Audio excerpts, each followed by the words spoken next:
Ур чадвар 1. Зорилтод хэрэглэгч олох. Сүлжээний маркетинг гэхээр хүмүүс хамгийн түрүүнд би хэн нэгнийг таньдаг билүү гэж боддог. Тэд маш олон хүн таньдаг бол амжилттай ажиллана. Харин олон хүн таньдаггүй бол боломж байхгүй гэж боддог. Ингэж бодох нь логиктойч үнэн юм. Хоёрдугаар бүлэгт дурдсанчлан сүлжээний маркетингт дүр эсгэгч, сонирхогч, мэрэгчлэн гэсэн 3 төрлийн хүн бий. Дүр эсгэгч 3 4 5 хүнийг тооцоолж илсүүлчихнэ гэж найддаг бөгөөд түүний ирээдүйд тэр хүмүүсийн хариунаас хамаарах болно.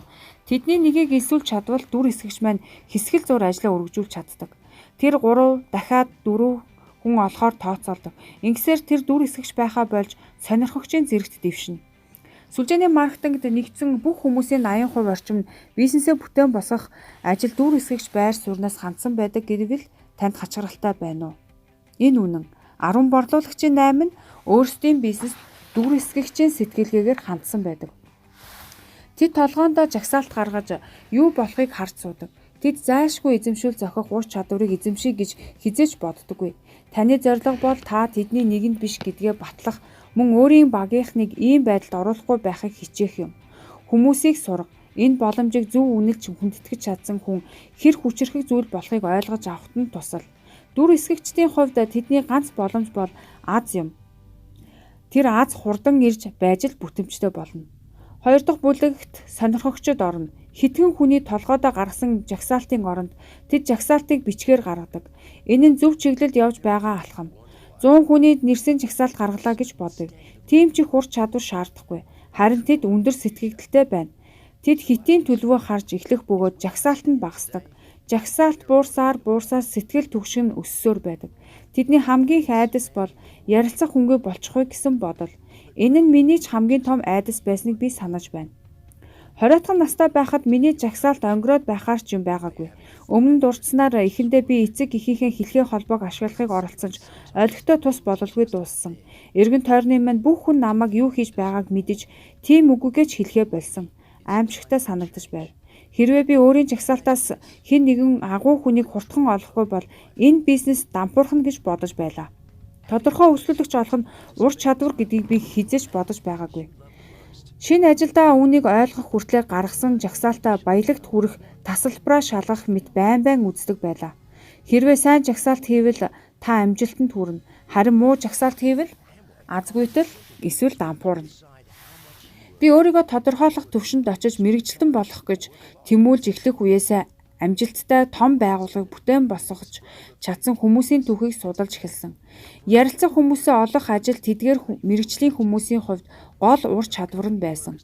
Шинэ хүн олох нь тэдний ажлын гол хэсэг байв. Тэд аз сонирхдаггүй. Хүмүүс дуусчихна гэж айдаггүй. Өмнө нь хизээж байгаагүй мэт ур чадвараа сайжруулсаар байдаг. Тэд ажлаа жагсаалтаас эхэлдэг. Тэгээд тэр нэрсийн жагсаалтыг хизээч зогсоохгүйгээр дүүргэж байх дүрмтэй ажилдаг.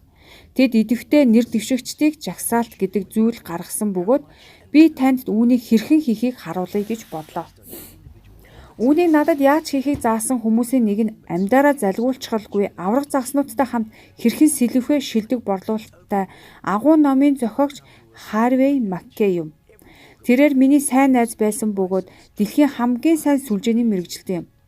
Нэгэн удаа би түүнээс яаж ийм их том нөлөө бүхий хүмүүсийн жагсаалттай болсныг асуусан юм. Түүнийг 18 настай байхад аав нь Харвей өнөөдрөөс эхлээд бүх амьдралынхаа турш чи уулзсан бүх хүмүүсийн холбоо барих мэдээллийг авч тэдэнтэй байн холбоотой байх бүтээлч арга замыг эрэлхийл гэж хэлсэн байна.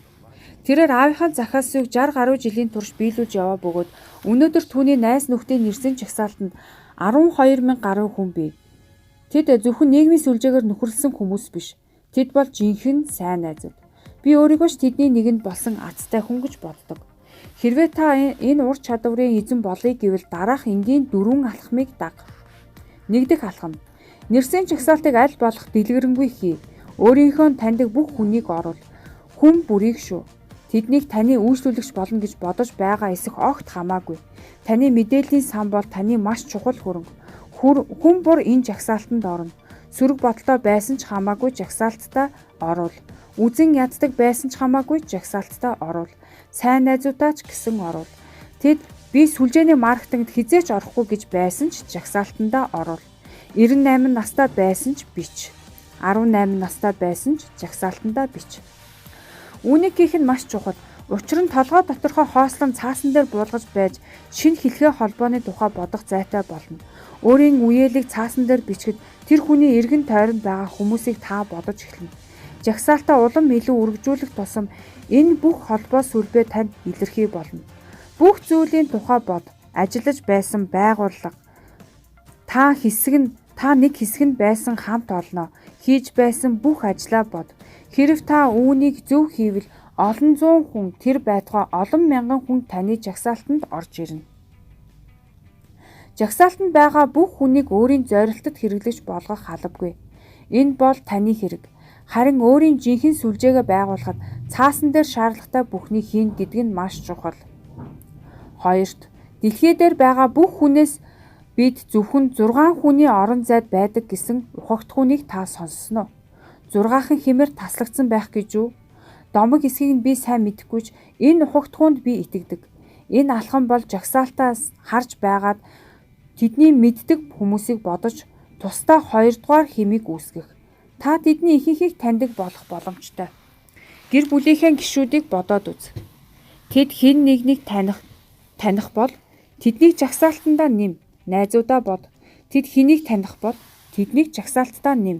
Өөрийнхөө амьдралын бүхий л харилцаа холбоог бод. Тэд хэнийг мэдэх вэ? Тэднийг жагсаалтандаа нэм.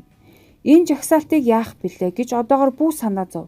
Үүнийг бид дараа нь ярилцсан. Зүгээр л жагсаалтаа үргэлжүүлсээр бай. 3-т жагсаалтаа байнга үргэлжүүл. Үүнийг яагаад идэвхтэй нэр дэвшигдсэн жагсаалт гэсэн учир нь энэ. Энэхүү жагсаалт хизээч зогсохгүй. Мэргэжилтнүүд өдөр бүр жагсаалтаа ядаж 2 хүн нэмнэ гэсэн зорилттой явдаг. Тэд хэтийн төлөвийн зорилгод чинь орж ирэхгүй ч байж мэдэх. Гэхдээ Харвей Маккейн аавын хэлснээр тэд жагсаалтанд чинь байж л байх бөгөөд та тэдэнтэй харилцаатай байх бүтээлч арга замыг эрэлхийлэх ёстой. Энэ чадвар таныг хөгжүүлэх гол чадвар чинь гэж үзэж эхэлбэл гүйцэтгэх тийм ч хэцүү биш болж ирдэг. Та өдөр бүр хүмүүстэй харьцдаг, тэднийг жагсаалтаа оруул. Нийгмийн сүлжээгээр дамжин хүмүүстэй уулздаг, тэднийг мөн л жагсаалтандаа оруул. Та шинэ хүмүүстэй бизнес хийдэг, тэднийг бас л жагсаалтандаа оруул. Миний найз Жордан Эдлер бол наран шарлагын газрын мөнгө номын зохиогч бөгөөд сүлжээний маркетингийн 7 Figure AUR шагналын эзэн билээ. Тэр 3 дугаар алхмын мастер. Түүний амьдрал үргэлжилсээр л үргэлж шинэ найзуудтай болсоор хэрвээ түүний бизнесийг харах юм бол асар том байгууллагад нь хамтарсан хамтрагчид нь сүлжээний маркетингийн бизнес хийж эхлэхээс өмнө мэддэггүй хүмүүс байдаг. Мэргэжлийн хүмүүсийн таниулах түвшин дээд түвшиндөө хүрчихсэн байдаг. Тэд дэлхийд анхаарлаа хандуулдаг. Тэд цаг үргэлж өөрсдөө шинэ хүмүүс танилцуулна гэдгээ мэддэг. Дүр эсгэгч болон сонирхогчид үүнийг анзаардаггүй. Тэд юу хүмүүс вэ? Би ямар ч хүн олж харахгүй байна гэсээр өдрийг өнгөрөөдөг. Таниулах ажил хийж өдөрт жагсаалтаа 2 шинэ хүнийг нэмэх нь хэр хэцүү зүйл вэ? Бодоод үз. Хэрв та 7 хоногийн 6 өдөр нь ажиллаа хийвэл жилд 600 шинэ хүнтэй болно. 5 жилийн турш хийвэл 3000 гарын хүнтэй болно. Мэргэжлийн хүмүүс яагаад харилцах хүнгүй болохоос айдаггүй болохыг та ойлгов уу? Ойлгоод аваарай. Таныг хүмүүсийн амар заяаг үзүүлэхгүй бай гэж би хэлээгүй. Сүлжээний маркетинг доторх зарим хүмүүс ийм алдаа гаргадаг бөгөөд энэ нь маш муу. Зүгээр л хүмүүсийг жагсаалтаа оруулан нөхрөл, хэлхээ холбоо тогтоо. Цаг нь боллоо гэж үтсэн үедээ л өөрийн зүгээс санал болгож буй зүйлээ ойлгуул. 4-т зорилготойгоор сүлжээнд ор. Мэргэжлийн хүмүүс сүлжээнд зорилготойгоор ажилдаг. Хэрв та дэлхийгээс нуугдаад байвал шинэ хүмүүстэй уулзна гэдэг хэцүү. Нуугдмал байдлаасаа гар. Хөгжилтэй бай. Шинэ фитнест яв. Шинэ хоббигоо хөгжүүл. Танд чухал гэсэн зүйлдээ сайн дурын ажил хий.